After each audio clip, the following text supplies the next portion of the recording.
Shalom, bertemu kembali dalam program Minutes of Change, menuju perubahan menjadi pribadi yang berkenan kepada Bapa dan layak menjadi mempelai Kristus di akhir zaman. Perubahan, setiap orang menginginkan perubahan, tapi untuk mengalami proses dalam perubahan, belum tentu semua orang mau mengalaminya. Semua menginginkan yang segala sesuatu perubahan itu adalah yang instan. Padahal jika menginginkan sesuatu dalam hidupmu yang belum pernah dipunyai, kamu harus melakukan sesuatu yang belum pernah dilakukan.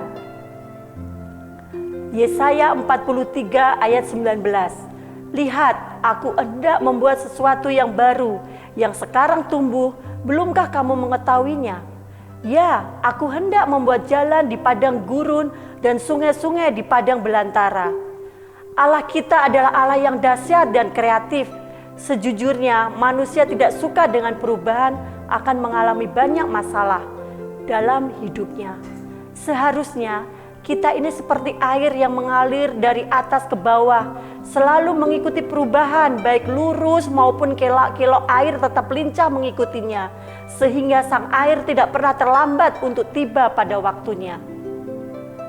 Ulangan 9 ayat 7. Ingatlah, janganlah lupa bahwa engkau sudah membuat Tuhan Allahmu gusar di padang gurun. Sejak engkau keluar dari tanah Mesir sampai kamu tiba di tempat ini, kamu menentang Tuhan. Jika Tuhan sudah menetapkan, jangan kita menentangnya. Sebab kita hanya manusia yang terdiri dari debu tanah yang tidak berarti apa-apa. Pengkhotbah 6 ayat 12. Karena siapakah yang mengetahui apa yang baik bagi manusia sepanjang waktu yang pendek dari hidupnya yang sia-sia, yang ditempuhnya seperti bayangan, siapakah yang dapat mengatakan kepada manusia apa yang akan terjadi di bawah matahari sesudah dia? Kebanyakan manusia tidak suka perubahan, padahal hampir setiap hari kita menemukan perubahan. Sesungguhnya tanpa perubahan kita tidak akan pernah menemukan hal-hal baru dalam hidup kita. Habakuk 1 ayat 5. Lihatlah di antara bangsa-bangsa dan perhatikanlah, jadilah heran dan tercengang-cengang, sebab aku melakukan sesuatu pekerjaan dalam zamanmu yang tidak akan kamu percayai jika diceritakan. Lepas dari benar atau salah, jika kita melihat orang lain mengalami perubahan dalam hidupnya, mereka berubah naik mobil baru, punya rumah baru, atau sesuatu yang baru, pokoknya apa saja yang serba baru, sebagai manusia normal, ada rasa cemburu yang timbul dari dalam hati kita. Keluaran 4 ayat 12. Oleh sebab itu, pergilah, aku menyertai lidahmu dan mengajar engkau apa yang harus kau katakan.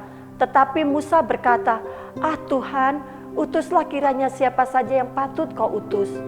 Ketika Tuhan ingin mengubah nasib orang Israel dari budak menjadi orang merdeka, dan Musa dipilih Tuhan untuk menjadi pemimpinnya, maka secara spontanitas Musa menolak Tuhan. Keluaran 4 ayat 14. Maka bangkitlah murka Tuhan terhadap Musa, dan ia berfirman, bukankah di situ Harun, orang Lewi itu, kakakmu? Aku tahu bahwa ia pandai bicara. Lagi pula ia telah berangkat menjumpai engkau, dan apabila ia melihat engkau, ia akan bersuka cita dalam hatinya. Apapun alasannya, jangan menolak perubahan dari Tuhan. Jika Tuhan memberi tugas dan kepercayaan untuk melakukan pembaruan, jangan pernah lari sekalipun dalam setiap perubahan.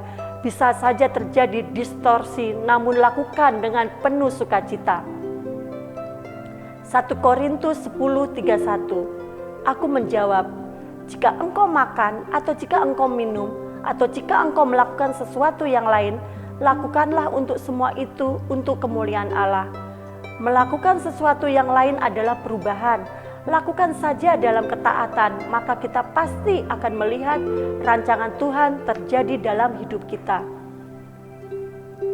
Terima kasih, kiranya firman Tuhan yang telah saya sampaikan menjadi berkat bagi kita semua. Tuhan Yesus memberkati.